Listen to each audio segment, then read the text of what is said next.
With moral of the story, it was a song I knew I was going to write. I didn't know when it was going to happen. I remember walking in the room the day we wrote the song and just flung open the door and was like, I just filed for divorce. And my friends were like, all right, we're going to make a hit song today. And I was like, I would love a hit song.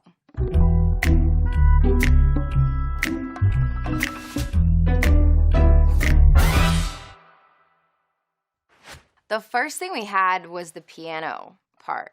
Was that dum da da da da da da da da da da da da da, the little motif, and we were like, "Oh, that is so classic and velvety and perfect." And so we started riffing off that. We got to moral of a story, I think, halfway through. The song was written in maybe 3 hours. It was like a quick one. I wrote the record with an amazing producer, Noah Conrad, and a writer, Casey Smith.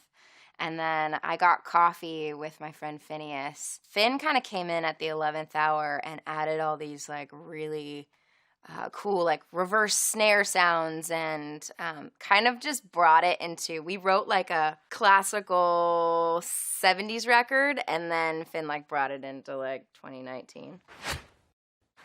So I never really knew you, God, I really tried to, blindsided, addicted. I became addicted to the chaos of our relationship. When you're in something sort of toxic, there's a cycle you go through. You get really angry with each other, and then there's a big blow up, and then there's a honeymoon phase, and then the cycle continues, and you start getting really used to being miserable and thinking that that's normal. Thought we could really do this, but really I was foolish. Hindsight, it's obvious. Hindsight, it's obvious, meaning I'm now a little bit past this moment and going, ooh, I was 21 when I met you. I had so much growing up and learning to do. I'm a completely different human being than I was when we met. And so, there's a lot of me that's like, of course that wasn't going to work. But when you're in it, you're in love and you're like, everything's great. Talking with my lawyer, she said, where'd you find this guy? I said, young people fall in love with the wrong people sometimes. Without putting my ex-husband on blast, I was telling my lawyer things that he was doing that were a little sketch. And she was like, my attorney, to be specific, said, where the fuck did you find this guy? And we took out the fuck, and we just decided we were a little bit more polite in the song. Some mistakes get made, that's alright, that's okay. You can think that you're in love when you're really just in pain.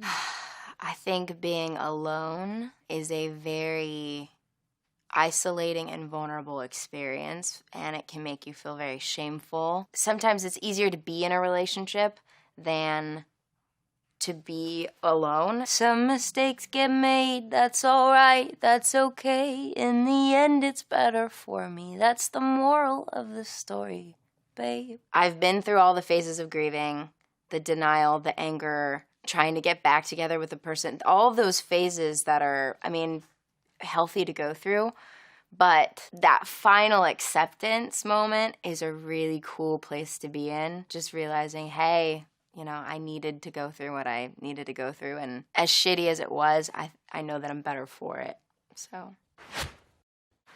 Some mistakes get made, that's alright, that's okay. You can think that you're in love when you're really just engaged. I got a call from Phineas maybe a day after he heard the song when I played it for him in the car. And he said that his sister Billy was like, you gotta change in pain to engaged on the very last chorus. And I was like, my mind was blown. And I was like, great, my favorite part of the song. I didn't even freaking write it. Thanks, Billy. Love you too. It's funny how a memory turns into a bad dream when running wild turns volatile. Remember how we painted our house just like my grandparents did? So romantic, but we fought the whole time. Should have seen the signs, yeah. My grandparents told me their story about, when they first got married, they bought their first house and they painted it together. And I remember being like, oh, that's so sweet, that's so beautiful, and I wanted to do that with my now ex-husband. And we went to Home Depot and we bought stark white paint and blue paint for the door. And I had this picture of it being such a beautiful moment for us. We both just like fought the entire day. It was miserable.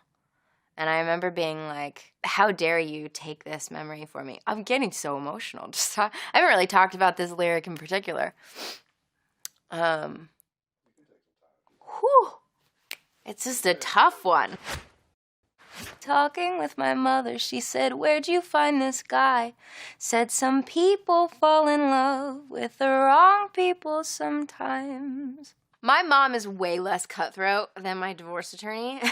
She's just like a sweetheart and really loved, my ex, so she was sweet about it. But when things started to go down and I told her more details about what was happening, she was like, bro, what's going on? They say it's better to have loved and lost than never to have loved at all. That could be a load of shit, but I just need to tell you all. It's better to have loved and lost. Well, also, is it? Just that sort. It's maybe it comes from a more immature place, but it's as human as the rest of all of our emotions. So, yeah. This is some classic Ashe bullshit mid-interview, just starting to bawl. What a dummy. Okay, hold on. This is for your bloopers, too. I gotta blow my nose. If I wore eye makeup, I would be fucked all of the time.